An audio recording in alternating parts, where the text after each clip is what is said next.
Hello guys, welcome back to the channel. सबसे पहले sorry क्योंकि वीडियो काफ़ी ज़्यादा लेट आ रही है, और थैंक यू क्योंकि हमने 1000 सब्सक्राइबर्स क्रॉस कर लिए हैं। ठीक है, और ये आपके बिना पॉसिबल नहीं था, आपके सपोर्ट के बिना पॉसिबल नहीं था यहाँ तक पहुँचना। ठीक, काफ़ी सारी वीडियोस आ गई हैं, काफ़ी सारे लेक्चर्स हमने कवर किए हैं, और वो सारे लेक्चर्स के पीछे जो असल में है वो आप लोगों का सपोर्ट है। तो आपके बिना मैं नहीं कर पाता ये सारी जितनी भी वीडियोस अपलोड की हैं, और यहाँ तक आए हैं 1000 तक। अभी और आगे जाएंगे बहुत ज़्यादा आगे जाएंगे। ठीक है, तो ये तो थी सॉरी थैंक यू वाली बात। अब बात करते हैं थोड़ी पढ़ाई की। तो बधाई उन लोगों को जिनका बिजनेस ऑर्गेनाइजेशन का एग्ज़ाम काफ़ी ज़्यादा अच्छे से हो गया। मेरे को काफ़ी सारे लोगों ने बताया कि बिजनेस ऑर्गेनाइजेशन एग्ज़ाम हमने दे दिया है और वो काफ़ी अच्छा भी हो गया। तो उन लोगों को काफ़ी ज़्यादा बधाई, कॉन्ग्रेचुलेशंस। ठीक है, और बात करते हैं बिजनेस स्टैटिस्टिक्स की। ठीक, तो एग्ज़ाम स्टैटिस्टिक्स भी छोड़ो, ऑर्गेनाइजेशन जिनका एग्ज़ाम अभी नहीं हुआ है उनको बेस्ट ऑफ लक कि अच्छे से उनका एग्ज़ाम हो, और जिनके चल रहे हैं उनको भी ऑल द बेस्ट, जिनके होंगे आगे उनको भी ऑल द बेस्ट, और जिनके हो गए हैं अच्छे से हो गए हैं उनको बहुत बहुत बधाई, बहुत बहुत कॉन्ग्रेचुलेशंस। अब बात आती है बिजनेस स्टैटिस्टिक्स हम कर रहे थे। ठीक है, पिछली वीडियोस में हमने बिजनेस स्टैटिस्टिक्स में चैप्टर नंबर 3 हमारा चल रहा था आई थिंक, जिसमें हम मेथड्स पढ़ रहे थे। ठीक है, प्राइमरी डाटा को कलेक्ट करने के लिए क्या क्या मेथड्स होते हैं। काफ़ी ज़्यादा इंपॉर्टेंट क्वेश्चन है कि प्राइमरी डाटा क्या होता है, सेकेंडरी डाटा क्या होता है, उनका डिफरेंस क्या होता है। ठीक है, प्राइमरी डाटा को कलेक्ट करते हैं तो क्या क्या मेथड्स हमारे कलेक्ट करने के लिए होते हैं। ठीक है, एक एक मेथड डिफाइन करने के लिए आ सकता है, मेथड के मेरिट्स डिमेरिट्स आ सकते हैं। तो काफ़ी ज़्यादा इंपॉर्टेंट एक टॉपिक बन जाता है ये मेथड्स का। ठीक है, तो हमने मेथड्स पढ़ लिए थे। डायरेक्ट पर्सनल इन्वेस्टिगेशन मेथड हमने पढ़ा था, उसके मेरिट्स डिमेरिट्स हमने पढ़े थे। इनडायरेक्ट ओरल इन्वेस्टिगेशन हमने पढ़ा था, एक मेथड नंबर 2 जिसमें हमने मेरिट्स डिमेरिट्स पढ़े थे। इन्फॉर्मेशन थ्रू करस्पॉन्डेंट्स हमने मेथड पढ़ा था। प्रीवियस वीडियोस नहीं देखी तो उनको जाके देखो, उसमें हमने ये मेथड्स कवर किए हैं, और उसके भी मेरिट्स डिमेरिट्स हमने पढ़े थे। अब बारी आती है एक और मेथड की, चौथा मेथड जो है प्राइमरी डाटा का। ये लास्ट मेथड है प्राइमरी डाटा को कलेक्ट करने के लिए, जिस मेथड का नाम है क्वेश्चन आयर। ठीक है, तो क्वेश्चन आयर मेथड 2 तरह के होते हैं। ठीक, क्वेश्चन आयर मेथड भी 2 तरह के होते हैं। ठीक है, वो आगे जानेंगे, और सबसे पहले क्वेश्चन आयर का मीनिंग हम इसमें जानेंगे। ठीक है, तो ये हम सब कुछ इसमें करने वाले हैं। चलो मैं आगे बता देता हूँ। क्वेश्चन आयर का मीनिंग हम इसमें जानेंगे। ठीक है, दो हमारे मेथड होते हैं क्वेश्चन आयर के, वो ये हैं। एक तो मेल्ड क्वेश्चन आयर मेथड, उसके मेरिट्स डिमेरिट्स हम इसमें जानने वाले हैं। शेड्यूल थ्रू एन्यूमरेटर्स, ये भी क्वेश्चन आयर का सेकंड मेथड है। ठीक है, दूसरा टाइप है क्वेश्चन आयर मेथड का, इसमें हम इसका मीनिंग जानेंगे और उसके मेरिट्स डिमेरिट्स हम इसमें जानने वाले हैं। तो जल्दी से इसको समझना शुरू करते हैं।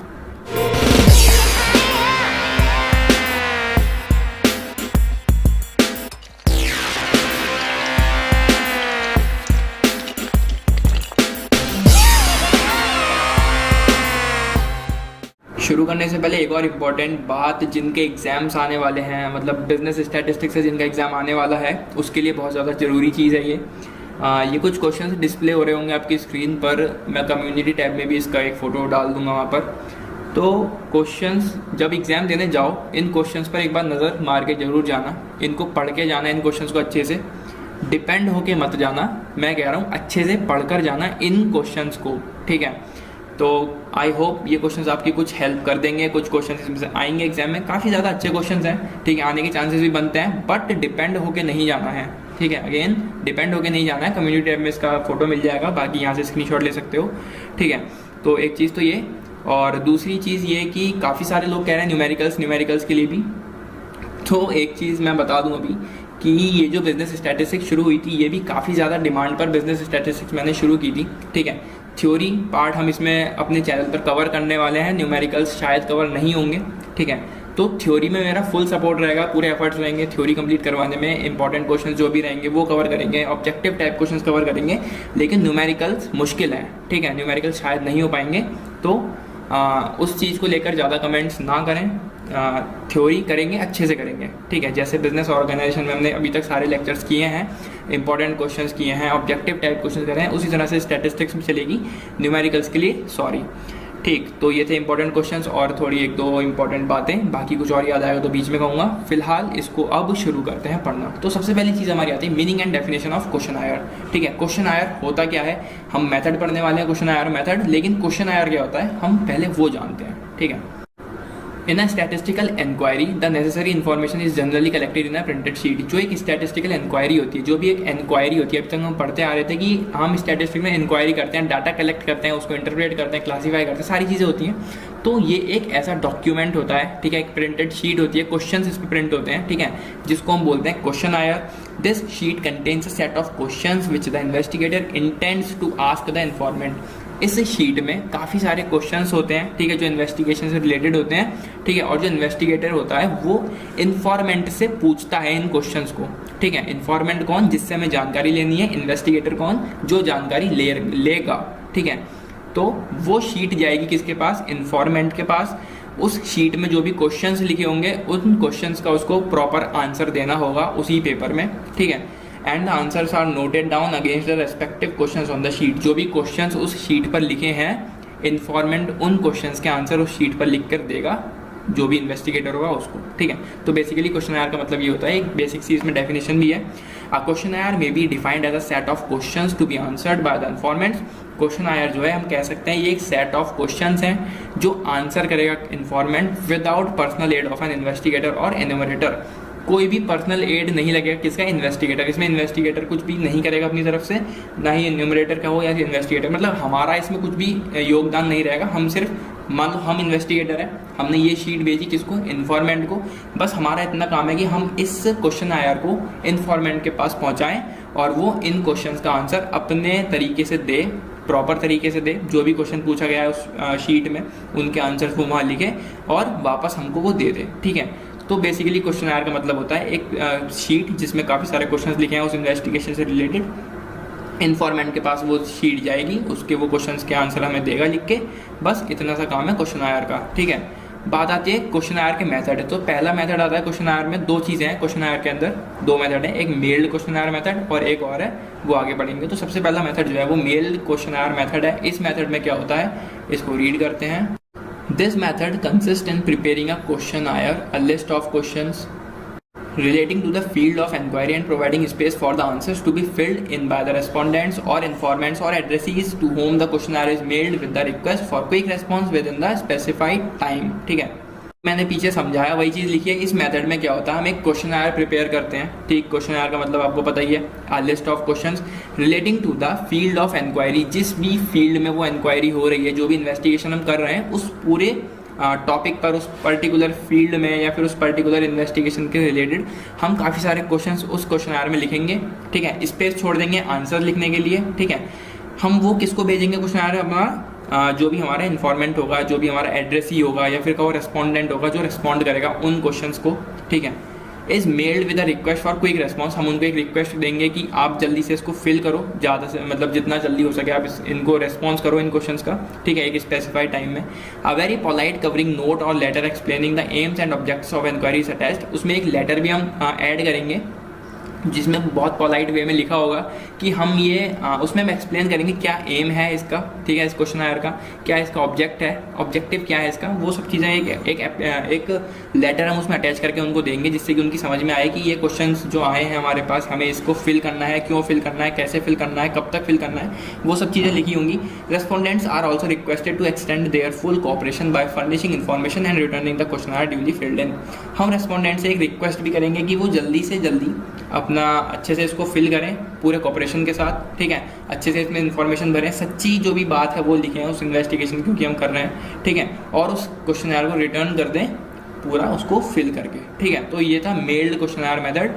हम क्वेश्चनायर में लिस्ट ऑफ क्वेश्चंस जो भी हैं वो मेल कर देंगे इन्फॉर्मेंट को और स्पेस उनमें हो गई लिखने के लिए आंसर, जैसे हम आंसर शीट में लिखते हैं।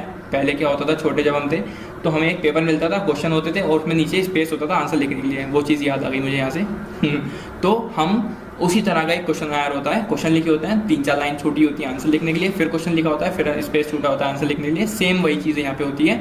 हम ये इन्फॉर्मेंट को देते हैं, इन्वेस्टिगेशन से रिलेटेड सारे क्वेश्चन उसमें लिखे होते हैं, इन्फॉर्मेंट जो है आंसर भरता है और हमें वापस कर देता है वो, ठीक है। इसके फ़ायदे और नुकसान क्या क्या हैं वो जानते हैं, ठीक है। मेल्ड क्वेश्चनायर मेथड के merits, it can conveniently be used when the area of investigation is very large, ठीक है। हम इसको बहुत आसानी से यूज़ कर सकते हैं जब हमारा इन्वेस्टिगेशन का एरिया बहुत ज़्यादा बड़ा होगा, ठीक है। हमें इन्वेस्टिगेशन करनी है एक बड़े एरिया में, ठीक है, वहाँ पे हमें प्रॉब्लम ना हो, इसलिए हम सबको मेल कर देंगे ये क्वेश्चनायर और वो उसके आंसर्स फिल करके हमें दे देंगे, तो हम बड़े एरिया पर इसको कन्वीनियंटली यूज़ कर सकते हैं इस मेथड को, ठीक है। It is economical and involves less labour and time. तो यहाँ पे हमें टाइम भी कम लगता है और हमारी लेबर भी कम लगती है। लेबर को तो इसमें कुछ काम ही नहीं है, क्योंकि हमें जो क्वेश्चन आया है वो मेल करना है लोगों को, ठीक है। तो हमारा ये इकोनॉमिकली बहुत ज़्यादा जल्दी हो जाता है, बिना टाइम ज़्यादा वेस्ट हुए, और लेबर भी इसमें कम लगती है हमारी, ना के बराबर, ठीक। कलेक्टेड इन्फॉर्मेशन में भी मोर रिलायबल। जो हमारी कलेक्टेड इन्फॉर्मेशन होती है, जो भी हमारे क्वेश्चन आयर में हमारे आंसर्स लिख कर आए हैं उस इन्वेस्टिगेशन से रिलेटेड, वो काफ़ी ज़्यादा रिलायबल होते हैं, क्योंकि लोगों ने अपने घर में बैठ कर उनको लिखा है अपनी आराम से संतुष्टि के साथ पूरे, ठीक है, पूरे विश्राम के साथ उन्होंने उस क्वेश्चन आयर को फिल किया है, तो वो रिलायबल हो सकते हैं काफ़ी हद तक, ठीक। Original data can be obtain directly from the informants, ठीक। जो भी ओरिजिनल डाटा होता है, मतलब जो भी इन्फॉर्मेंट्स होते हैं, उनसे जो डाटा कलेक्ट होता है उसमें लिखा हुआ वो ओरिजिनल ही होता है पूरा, ठीक है, क्योंकि हमने खुद उनसे ही भरवाया है। अगर हमें किसी बंदे से इन्वेस्टिगेट करना है, किसी बंदे से हमें कुछ इन्फॉर्मेशन लेनी है, तो उसने खुद वो भरा है फॉर्म, या फिर कहें तो क्वेश्चन उसने आंसर दिए हैं, तो वो काफ़ी ज़्यादा ओरिजिनल होगा डाटा जो भी उसने फिल करके दिया है, ठीक है। तो ये थे इसके फ़ायदे। नुकसान की बात करते हैं। It is not possible to determine the degree of accuracy of data. फ़ायदे में भी यही चीज़ थी कि हम वो डाटा काफ़ी ज़्यादा रिलायबल है, लेकिन एक्सेप्शन क्या आया यहाँ पे, ये पॉसिबल नहीं है कि एक्यूरेसी जो है डाटा की वो पूरे, मतलब जो भी डाटा है वो पूरी तरह से एक्यूरेट हो, ठीक है। ये चीज़ भी वहाँ हो सकती है। कुछ ऐसे महाजीव कहें तो बहुत ज़्यादा बुद्धिमान लोग भी हैं इस दुनिया में, जो पूछे हुए क्वेश्चन का कुछ उल्टा ही जवाब दें, ठीक है। तो वहाँ पे डाटा की एक्यूरेसी बहुत ज़्यादा, हम ये नहीं कह सकते कि बिल्कुल एक्यूरेट होगा वो डाटा, ठीक है। इन्फॉर्मेशन में भी बायास्ड। जो बायास्ड का मतलब मैंने बताया था, अपनी खुद की मर्जी से कुछ भी लिख देना, ठीक है। पूछा कुछ और गया है, सच्चाई कुछ और है, लेकिन उन्होंने कुछ झूठ लिख दिया, तो यहाँ पे इन्फॉर्मेशन जो है वो बायास्ड हो सकती है, क्योंकि हम देखने तो नहीं जा रहे हैं कि वो चीज़ उसने सही लिखी है या नहीं, वो अपनी मर्जी से कुछ गलत चीज़ भी लिख सकता है उसमें, ठीक है। Informants may not like to provide written information. जो इन्फॉर्मेंट है जिसको हमने क्वेश्चन भेजा है, हो सकता है वो रिटन इन्फॉर्मेशन को प्रोवाइड करवाना ज़्यादा अच्छा ना समझे, या फिर उसको उसका मन नहीं है कि इन्फॉर्मेशन वो लिख के प्रोवाइड करे, या कुछ प्रॉब्लम हो सकती है कि वो लिख नहीं सकता है, ऐसा कुछ भी, ठीक है। तो हो सकता है जो इन्फॉर्मेंट है वो प्रोवाइड ना करना चाहे रिटन इन्फॉर्मेशन, ठीक। नेक्स्ट है, if the questionnaire is complex it may not be responded. अगर क्वेश्चन आयर कॉम्प्लेक्स है, मान लो उसमें क्वेश्चन कुछ ज़्यादा डिफिकल्ट हैं, या फिर नहीं वो समझ पा रहा, इलिटरेट है वो पर्सन, ठीक है, तो वो हो सकता है कि रिस्पॉन्ड ना कर पाए उन क्वेश्चन आयर को, या फिर कहें तो उन लिस्ट ऑफ क्वेश्चंस को वो रिस्पॉन्ड ना कर पाए, ठीक है। हो सकता है क्वेश्चन आयर काफ़ी ज़्यादा कॉम्प्लेक्स हो, इन्वेस्टिगेशन जो भी हो रही है, क्वेश्चंस काफ़ी ज़्यादा डिफिकल्ट हो, या फिर जो रेस्पॉन्डेंट है वो इलिटरेट हो, अनपढ़ हो, मतलब वही कि ना पढ़ना आता हो उससे, ठीक है। तो हो सकता है वो ये सारी चीज़ों की वजह से रेस्पॉन्ड ना कर पाए उस क्वेश्चन आयर के क्वेश्चन को। तो ये थे इसके फ़ायदे और नुकसान। क्वेश्चन आयर में हमारा सेकंड जो मेथड आता है क्वेश्चन आयर के अंदर, वो है शेड्यूल थ्रू एन्यूमरेटर्स, ठीक है। तो ये शेड्यूल करेगा कौन? एन्यूमरेटर्स, यानी कि हम लोग जो इन्वेस्टिगेट हम करेंगे, ठीक है। इसको रीड करते हैं। Initially let us make a distinction between a questionnaire and a schedule. पहले एक अंतर समझ लो क्वेश्चन आयर में और शेड्यूल में, ठीक है। The questionnaire is a set of questions the answers to which are recorded by the informant itself. जो क्वेश्चन आयर है वो एक सेट ऑफ क्वेश्चंस हमने अभी जाना, ठीक है, जिसमें आंसर लिखेगा कौन? इन्फॉर्मेंट खुद, ठीक है। हमने मेल करा वो क्वेश्चन आयर इन्फॉर्मेंट के पास, और इन्फॉर्मेंट खुद उसको भरेगा, मतलब आंसर उसमें फिल करेगा। Whereas in a schedule answers are recorded by the investigator or an enumerator on his behalf। दूसरी तरफ अगर हम शेड्यूल आंसर्स की बात करें तो यहाँ पे जो आंसर्स होंगे वो कौन रिकॉर्ड करेगा? खुद इन्वेस्टिगेटर, ठीक है। उनके बिहाफ पर, इन्फॉर्मेंट के बिहाफ पर हम फिल करेंगे उस शेड्यूल आंसर्स को, ठीक है। शेड्यूल थ्रू तो क्वेश्चन आयर में क्या था? जो भी क्वेश्चंस थे वो फिल कर रहा था इन्फॉर्मेंट, लेकिन शेड्यूल में आंसर्स हम फिल करेंगे किसके बिहाफ पर? उस इन्फॉर्मेंट के बिहाफ पर। वो हमें बताएगा और फिल हम करेंगे, ठीक है। अब बात करते हैं मेथड क्या कहता है इसका। In this method the investigators और एन्यूमरेटर्स अप्रोच द इन्फॉर्मेंट। ये इन्वेस्टिगेटर और एन्यूमरेटर बात एक ही है, दो वर्ड अलग अलग बताए गए हैं, ठीक है, बात एक ही है। Approach the informants with the prepared questionnaire and get the replies to the questions. जो भी इन्वेस्टिगेटर्स होंगे वो इन्फॉर्मेंट्स को अप्रोच करेंगे कि जो भी क्वेश्चनर बना हुआ है उसके रिप्लाई करें, वो उन क्वेश्चंस के रिप्लाई करें और हम उसको फिल कर लेंगे, ठीक है। या फिर टिक वाले क्वेश्चन भी वो हो सकते हैं, कुछ भी वो हो सकता है। This method is generally used in census and large scale surveys. ये वाला मेथड जनरली कब यूज़ होता है? जब हम कोई बहुत बड़े स्केल पर कोई सर्वे करते हैं, जैसे कि 10 साल में एक पॉपुलेशन सेंसस होता है, ठीक है। 10 साल में एक कुछ इन्वेस्टिगेटर्स आते हैं, आपके घर आते हैं और वो काफ़ी सारी आपसे इन्फॉर्मेशन लेते हैं कि आपके घर में कितने लोग हैं, कितने मेल मेंबर्स हैं, कितने फीमेल मेंबर्स हैं, कितने चाइल्ड हैं। तो वो एक 10 साल में पॉपुलेशन सर्वे पूरा होता है और वो एक इसका एक अच्छा एग्जाम्पल है, ठीक है। In the case of census, investigators visit every member of the source of information in the zones, while in the case of sample survey, they collect information from those members who have been selected in the sample. Sample survey में क्या होता है, वो सिर्फ उन्हीं लोगों से information collect करते हैं जो कि selected होते हैं, ठीक है, जो selected members होते हैं, ठीक है। और सेंसस अगर हम बात करें तो वहाँ पे इन्वेस्टिगेटर्स विजिट करते हैं हर मेंबर के फैमिली का हो या फिर घर का हो, ठीक है, of the source of information the zones wise, जिस पर्टिकुलर जोन में उनको पूरी इन्फॉर्मेशन लेनी है वो पूरा एरिया वो कवर करते हैं और सबकी फैमिलीज घर घर जाके वो पूरा सर्वे करते हैं, ठीक है। They collect information from those members who have been selected. ये जो सैंपल वाली बात थी, in India population census after every 10 years is an important example of data collection by this method. जो मैंने अभी बात बताई, एक पॉपुलेशन सेंसस होता है हर 10 साल में, ठीक है, एक बार, तो वो एक बहुत इंपॉर्टेंट एग्जांपल है data collection by this method. तो उससे पूरा एक डाटा कलेक्ट होता है इस मेथड से, ठीक है। तो शेड्यूल थ्रू एन्यूमरेटर्स ये मेथड था। इसके फायदे और नुकसान जान लेते हैं। मेरिट्स की अगर हम बात करें तो there is no chance of non response since the enumerators go to all the informant. फ़ायदा इसका ये है कि यहाँ पे कुछ भी ऐसा नुकसान नहीं है कि हमें रिस्पॉन्स ना मिले। क्वेश्चनर मेथड में हो सकता है जिसको हमने मेल किया है वो हमें रिस्पॉन्स ना करे, क्योंकि वहाँ तो हम उसे देखने गए नहीं है ना, हमने सिर्फ उसको मेल करके छोड़ दिया। लेकिन यहाँ पर जो इन्वेस्टिगेटर है वो खुद गया है, उनसे क्वेश्चन पूछेगा और आंसर फिल कर लेगा। तो यहाँ पे ऐसी कोई चांस नहीं है कि हमें रिस्पॉन्स ना मिले। Personal contact makes it possible to collect reliable and accurate data. Personal contact मतलब हम खुद जाके वहाँ उनके घर गए हैं और हम खुद जाके उनसे कॉन्टैक्ट कर रहे हैं, बातें कर रहे हैं, क्वेश्चंस पूछ रहे हैं, तो जो डाटा है वो और ज़्यादा एक्यूरेट होगा, रिलायबल होगा, ठीक है। यहाँ पे कुछ भी झूठ वाली बात नहीं आएगी, कुछ भी ऐसा नहीं होगा कि हमें डाटा मिला ही नहीं। हम वहाँ खुद गए, उनसे बात करी, पूछा उनसे क्वेश्चंस जो भी उसमें क्वेश्चन में लिखे थे और हमने फिल कर लिए, ठीक है। तो यहाँ पर्सनल कॉन्टैक्ट की वजह से डाटा जो है बहुत ज़्यादा एक्यूरेट हो जाता है। एक्यूरेसी पर उसमें कम थी क्वेश्चन आर मेथड में, यहाँ पे एक्यूरेसी वाली कुछ ऐसी दिक्कत नहीं आती है। Personal bias is minimized. Bias मतलब मैंने पहले भी बताया था और क्वेश्चन आर में हमने पढ़ा था कि अपनी मर्जी से कुछ भी बता देते हैं, लिख देते हैं। यहाँ पे वो चीज़ कम हो जाती है, वो अपनी मर्जी से कुछ भी नहीं बता सकते, ठीक है। वो ये नहीं कह सकते कि हमारे घर में 6-7 लोग हैं या फिर हमारे घर में मेंबर्स में मेल नहीं है, हम वहाँ गए हैं, हम वहाँ देख सकते हैं, ठीक है, मिल सकते हैं उनसे। तो वहाँ पे पर्सनल बायस मिनिमाइज हो जाती है, या फिर ना वहाँ पे ऐसा हो सकता है कि वहाँ पे पर्सनल बायस हो भी ना, ठीक है। वेल यहाँ पे लिखा है मिनिमाइज, तो मिनिमाइज आप लिख सकते हो। Illiterate informants can also be approached. Questionnaire में क्या था, हमने पॉइंट पढ़ा था कि जो इलिटरेट लोग होते हैं वो मेल जो हमने क्वेश्चन आर उनको किया है वो उसको फिल नहीं कर पाते, ठीक है। कुछ होते हैं ऐसे इलिटरेट लोग, लेकिन यहाँ पर क्या है, हम उनको भी अप्रोच कर सकते हैं जो इलिटरेट इन्फॉर्मेंट्स हैं, ठीक है, क्योंकि हम उनके पास गए हैं, क्वेश्चन तो हमें फिल करना है ना, हमें सिर्फ उनसे आंसर पूछने हैं, बस वो हमें आंसर बताएंगे, फिल हम कर लेंगे। इसमें इलिटरेसी वाली कोई बात आई नहीं, ठीक है। तो जो इलिटरेट इन्फॉर्मेंट हैं वो भी अप्रोच हो सकते हैं उन क्वेश्चंस को भरने के लिए या फिल करवाने के लिए, ठीक। अब बात आती है इनके नुकसान की। This is a very costly method as the enumerators are trained and paid for. ये काफ़ी ज़्यादा कॉस्टली मेथड पड़ जाता है, क्योंकि हम इन्वेस्टिगेटर्स हैं, एन्यूमरेटर्स हैं, हम जा रहे हैं घर घर डाटा कलेक्ट करने, हमें ट्रेंड किया गया है उस चीज़ के लिए, हमने ट्रेनिंग पहले ली होगी उस चीज़ के लिए, ठीक है।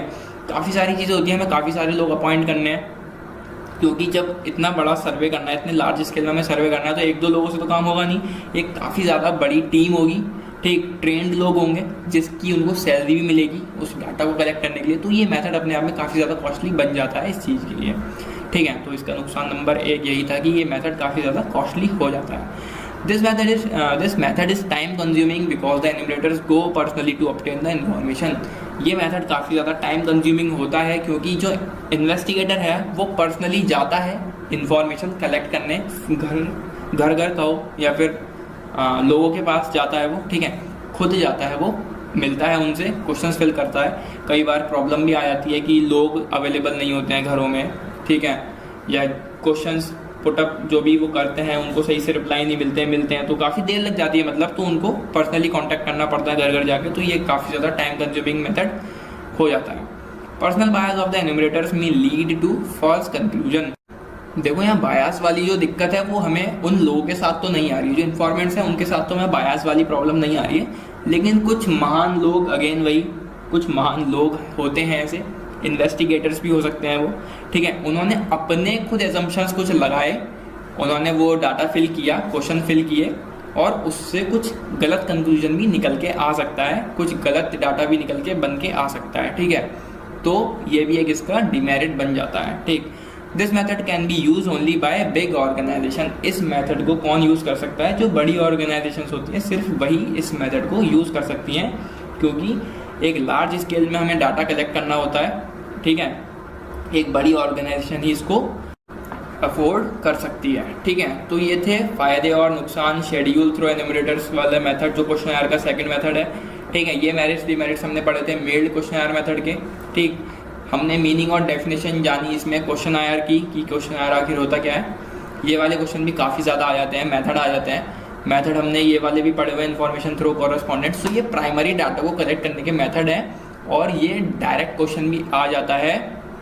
एक इंपॉर्टेंट क्वेश्चन ये भी है कि प्राइमरी डाटा और सेकेंडरी डाटा में हमें डिफरेंस बताना होता है, ठीक है। तो ये काफ़ी ज़्यादा इंपॉर्टेंट क्वेश्चन है। यही क्वेश्चन मैंने अभी पहले भी बताए थे और कम्युनिटी टैब में जाके देखना, जहाँ पर मैंने क्वेश्चन पेपर्स अपलोड किए थे, वहीं पर मैं ये वाला क्वेश्चन भी अपलोड कर दूंगा। अगेन मैं वही बात कह रहा हूँ कि डिपेंड हो के नहीं जाना इन क्वेश्चन पर। इंपॉर्टेंट क्वेश्चन है, एग्जाम देने से पहले जैसे कल एग्जाम है तो आज इन क्वेश्चन को अच्छे से देख लेना, तो काफ़ी ज़्यादा हेल्प उससे भी मिल सकती है, आ सकते हैं इसमें से क्वेश्चन, ठीक है। तो ये थी इस वीडियो की कहानी। मिलते हैं आगे जो भी वीडियो आएगी, स्टैटिस्टिक्स की है या फिर बिजनेस ऑर्गेनाइजेशन के चैप्टर नंबर 14। हमने अभी तक 2 वीडियोस कर लिए हैं। साइज ऑफ बिजनेस यूनिट, अगर वो दोनों नहीं देखी तो जो दोनों जाके देखो। पहला पार्ट देख लिया, दूसरा नहीं देखो तो दूसरा देखो, तीसरा पार्ट या तो उसका आएगा या फिर इसकी अगली वीडियो आएगी, पता नहीं, देखते हैं आगे। तो फिलहाल मिलते हैं अगली वीडियो में। Till then take care and bye bye.